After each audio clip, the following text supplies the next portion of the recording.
हम चाहते थे हमारी मर्ज़ी की गवर्नमेंट हो अफ़गानिस्तान में, हम वाक़ई ये चाहते थे। और हम चाहते ये थे कि अफ़गानिस्तान में एट लीस्ट अगर हमारी मर्ज़ी की गवर्नमेंट नहीं है तो हमारे इन कंसर्न्स जो हैं वो एड्रेस हों। तो वो कंसर्न्स इंडिया के हवाले थे, ज़ाहिर बात है कि भई इंडिया को फ्रीडम ना दो। तालिबान के अफ़गान गवर्नमेंट कहती थी कि हम एक इंडिपेंडेंट सॉवरेन मुल्क है, हमने इंडिया को भी वो देना है। क्यों हमने छोड़े हैं, ये बदल चुके हुए थे टीटीपी के लोग जो हमने छोड़े हैं। लेकिन वो बदलने उन्होंने कहाँ पे होता है, उनकी वो अपना एक ख़ास किस्म का वो कल्ट होता है, वो पॉलिटिकली, आइडियोलॉजिकली, रिलिजियसली वो एक होते हैं। और दूसरा ये है कि ये जितने भी दहशतगर्द होते हैं, जो इस तरह की तंज़ीमों में होते हैं, ये अपनी फैमिली लोगों को छोड़ चुके होते हैं। नॉर्मली और ये ऑन द पाथ ऑफ जिहाद वो जो हमने शुरू किया हुआ है, वो उसके ऊपर चल रहे होते हैं। देखिए ना, पाकिस्तान ने जो भी मिलिटेंट बनाए हैं, वो हमारे ऊपर ही बैकफ़ायर कर गए हैं। पाकिस्तान की वो ज़ाहिर बात है, आज अभी हमें समझ लग गई है कि पाकिस्तान की वो जितनी पॉलिसीज़ थी, वो सारी गलत थी। हमने जो कुछ अफ़गानिस्तान में किया, वो गलत किया है। साथियों, इस पाकिस्तानी कौम की समस्या क्या है? ये मिसाइल बनाते हैं, इन्हीं के देश में गिर जाती है, इन्हीं का नुकसान हो जाता है। ये बम बनाते हैं, इन्हीं के कैंपों में रखे रखे वो बम फट जाते हैं। ये बंदूकें बनाते हैं, इन्हीं के जो बंदूक जो उनका फौजी चलाता है तो उसी के हाथ में फट जाती है। बड़ी ही कह सकते हैं हम सेल्फ डिस्ट्रक्टिंग किस्म की कौम है ये। इन्होंने पिछले 70 सालों में क्या किया है? एक तो इन्होंने बनाई अपनी पाकिस्तानी फौज, एक इन्होंने बनाई अपनी अंडर कवर फौज, जिसको इन्होंने नाम दिया तालिबान। अब जो इनकी अंडर कवर फौज है, जैसी इनकी आदत है, वो भी इन्हीं के ऊपर फट पड़ी। वो इनके गले की हड्डी हो गई है, सर का दर्द हो गई है, और इनकी पाकिस्तानी फौजियों को तो बना बन ठोक ही रही है, इनके लोगों को भी ठोक रही है। और एयर स्ट्राइक के बाद से तो उनका गुस्सा जो है वो 7वें आसमान पर है। पूरी चीज़ क्या उधर हम चलते हैं, आप चैनल को सब्सक्राइब करें, बेल आइकन दबा लें। कि जी, पाकिस्तान ने जो ईस्टर्न अफ़गान प्रोविंस है, खोस्त एंड कुनर, वहाँ पे स्ट्राइक्स की हैं, जहाँ पे जनाब 47 जो लोग हैं, वो उनकी जान चली गई है। और ये अब वो चीज़ है जिसको मैं बहुत देर से आपसे बात कर रहा था। अगर आप लोग जो मेरा चैनल देख रहे थे दोस्त, जिसमें बताया जा रहा है कि वो कहते हैं, टोलो न्यूज़ अफ़गानिस्तान का कह रहा है जी कि 41 सिविलियन थे, बच्चे थे और ये वो। पाकिस्तान कहता है कि यहाँ पे टीटीपी की हब थी। और ज़ाहिर बात है, वो बड़ी इंसल्ट वाली बात होती थी फ़ौज के लिए कि भाई, हमने इनके लिए और हमारे मुल्क के लिए इंसल्ट वाली बात है, हम इनके लिए क्या-क्या कर रहे हैं। ओआईसी के इजलास बुला रहे हैं, दुनिया को कह रहे हैं अफ़गानिस्तान को एड चाहिए, ये चाहिए, वो चाहिए, और ये हमारे साथ क्या कर रहे हैं। तो वो सारा पाकिस्तान का जो नैरेटिव अफ़गानिस्तान के ऊपर बदल गया है। हम मौजें मारने लगे थे और बड़े खुश थे, जनाब अफ़गानिस्तान में तालिबान की हुकूमत आ गई है। तो देखना होता है बड़े पैमाने पे तब्दीलियाँ किस तरह आ रही है। आपने देखना है कि अफ़गानिस्तान की अवाम का क्या मूड है।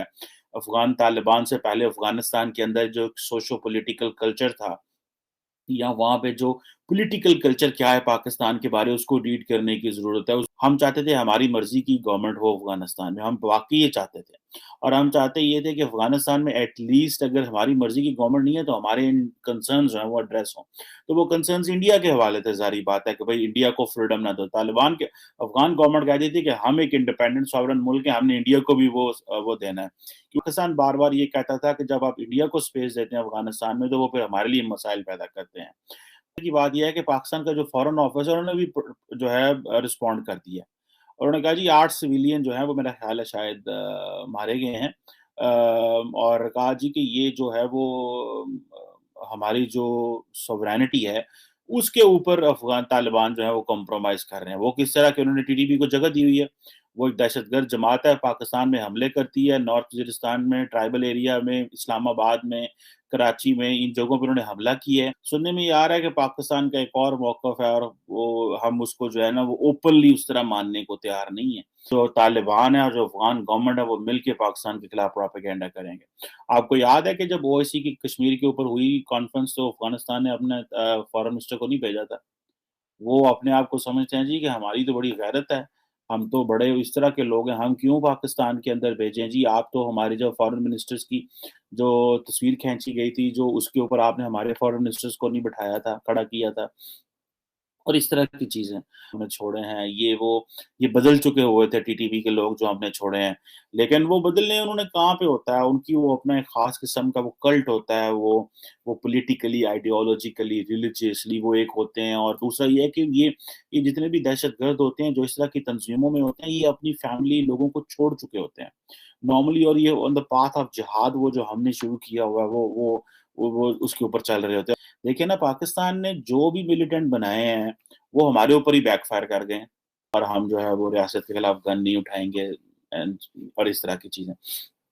और अब ये चीज़ ये है कि हम अफ़गानिस्तान के साथ एक इंस्टीट्यूशन, हम यहाँ से एड भेज रहे हैं, ट्रेड भेज रहे हैं, क्योंकि अफ़गान को उनको मेडिकल सप्लाइज़ चाहिए। हम दुनिया को कह रहे थे कि अगर अफ़गानिस्तान से रिफ्यूजीज़ आए तो as a sober country, as a neighbouring country हमें वो रिफ्यूजीज़ बनाने पड़ेंगे। हम तो पेशावर में और बहुत सारी जगहों पे वो अपने स्पॉट्स बना रहे थे कि इन्होंने आना है।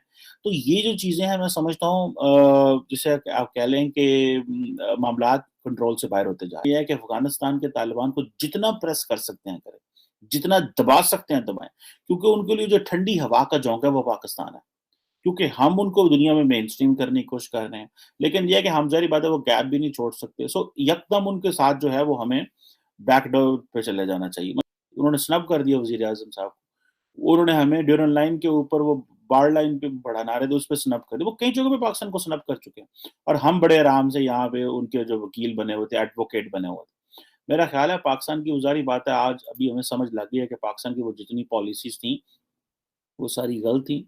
हमने जो कुछ अफ़गानिस्तान में किया वो गलत किया है, और माज़ी में ता दहशत वो जो तालिबान बनाना, बाद में वो हमारे लिए दहशतगर्द बन गए। वो यही वो एलिमेंट्स जिनको हमने रेज़ किया, मेंटेन किया। हम अपने मौलवियों की मदद ले रहे हैं कि अफ़गान तालिबान को समझाएँ। लेकिन ये एक ऐसी चीज़ है जो हमारे हाथ से सारी बातें निकल चुकी है। पाकिस्तान को एक, जिसे कहते हैं ना, आयरन हैंड इस्तेमाल करना पड़ेगा। ठीक है जी। और जिसे वो कहते हैं कि जिसे वो कहते हैं कि ये अगर ना किया तो तालिबान ये ठीक नहीं होंगे।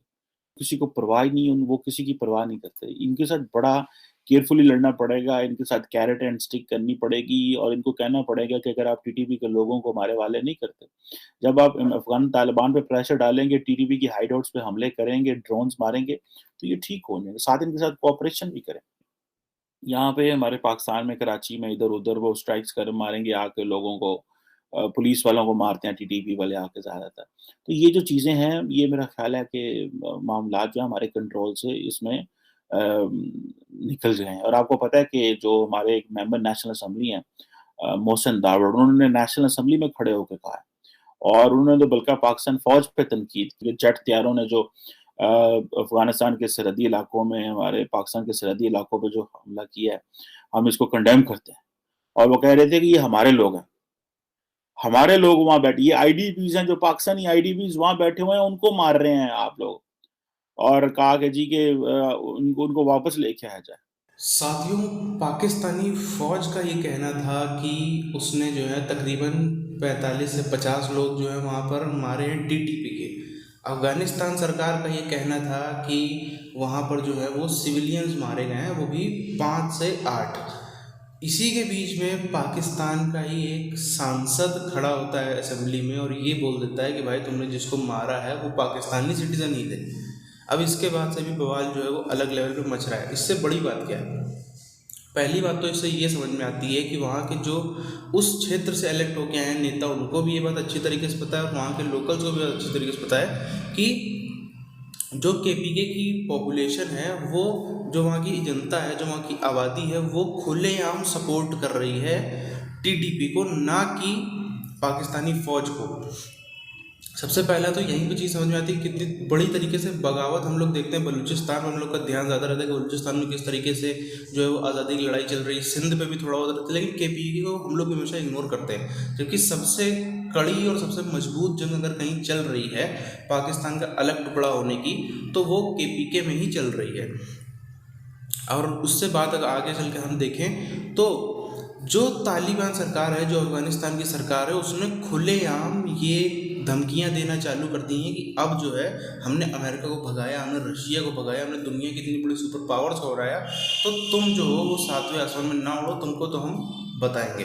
अब ये भी बात सीधी सी है कि वैसे ही तालिबान को अफगानिस्तान को रिकॉग्नाइज नहीं कर रहा, एकदम से वो मोर्चा खोल देंगे तो उनके लिए समस्या बढ़ेगी। इसीलिए, और सीधी सी बात है, अगर कोई बड़ा ऑपरेशन हो तो उसके लिए प्लानिंग की भी ज़रूरत होती है, एकदम से नहीं कर सकते, क्योंकि अभी भी पाकिस्तानी फ़ौज जो है वो हाईलाइट पे ऑलरेडी है।